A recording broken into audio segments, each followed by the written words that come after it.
హల్లెలూయా, హల్లెలూయా. నీ బలహీనత నుండి విడుదల పొంది ఉన్నావు. ప్రతి మనిషికి ఒక బలహీనత ఉంటుంది. వ్యాధో, బాధో, కష్టమో, శ్రమో ఏదో ఒకటి ఉంటుంది. లోకాసు వార్త 13:12 వివరణ. సాతాను కలుగు చేయి బలహీనత నుండి 3 యొక్క వివరాలు. సాతాను మనకి అనేక రకాలుగా బలహీనపరుస్తూ ఉంటుంది. ఎలా బలపరుస్తుందో చూద్దాం. మొదటి శారీరక బలహీనత, నడుము వంగిపోవటం. శరీర బలహీనత వల్ల నడుము పూర్తిగా వంగిపోయినట్టు. అప్పుడు ఆమె ఏం చేస్తుంది? నేలని వంగి చూస్తుంది. యెషయా గ్రంథము 62:1-2 చక్కగా నిలబడలేకపోవటం. ఆమె వంగినది కనుక చక్కగా నిలబడపోయినప్పుడు ఆమె ప్రభువారు వచ్చి ఆమె మీద చేసి నుంచి ప్రార్థించినప్పుడు ఆమె చిన్నగా నిలబడ్డట్టుగా మనం చూస్తున్నాం. దేవునికి స్తోత్రం.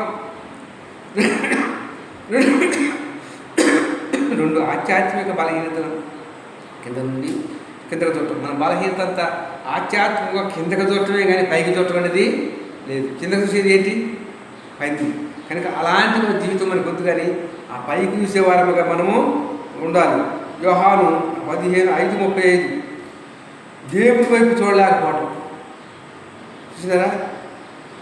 మన బలహీనత ఏంటంటే, బలహీనత ఎప్పుడైతే వచ్చిందో మనం దేవుని వైపు చూడాలి కానీ భూమి వైపు చూడటానికి వీలు లేదు. 2 మానసిక బలహీనత, వ్యాధి కలగటం. మానసిక బలహీనత నుంచి ఎవరు నిన్ను విడిపించలేరు. ఈ లోపల ఎందరూ ఉన్నప్పటికీ కూడా మానసికమైన బలహీనత నుంచి ఎవరు విడిపించలేరు. ప్రకటించే ప్రభు అయిన యేసు తప్ప ఎవరో విడిపించలేరు. మత్తయి సువార్త 25:10 నిరుత్సాహం కలిగి ఉంటాం. ఏంటంటే మానసిక బలహీనత, ఇది బతికింతే, నీ వ్యాధింతే, నీ యొక్క జీవితం ఇంతే అని చెప్పి వారు ఎంతవరకు నిన్ను బలహీనపరుస్తుంటారు. దేవునికి స్తోత్రం. అది ఎవరి పని అంటే సాతాను పని. కనుక నీవు నిరుత్సాహం కలిగి ఉండక దేవుని వైపు చూడు, విజయాన్ని పొందుకుంటావు. ముగింపు.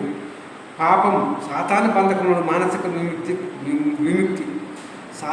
పాప బంధకం నుంచి విడిపిస్తాడు. సాతాను బంధకాల నుంచి మానసిక నుండి విడిపిస్తాడు.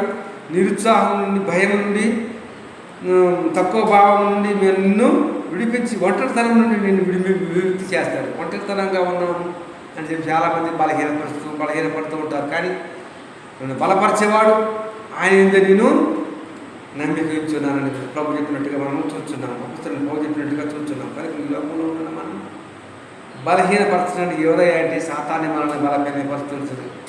దేవుడి సన్నిధికి రానికుండా, దేవుడి మాటలు వినకుండా, దేవుడి వాక్యాన్ని చదవనీయకుండా చేయటం బలహీనపరిచి వాడి పని ఏంటంటే బలహీనపరచడం. కనుక ఆ బలహీనపరిచే సాతాన్ని మనం జయించాలంటే దేవుడి వైపు చూస్తూ ఈ దివారాత్రులు ప్రార్థన చేయాలి. కొద్ది మాటలు ముగిస్తున్నాను. Christopher 820 యూట్యూబ్ ఛానల్ సబ్స్క్రైబ్ చేసుకోవడానికి మనం చేసి కోరుతున్నాం.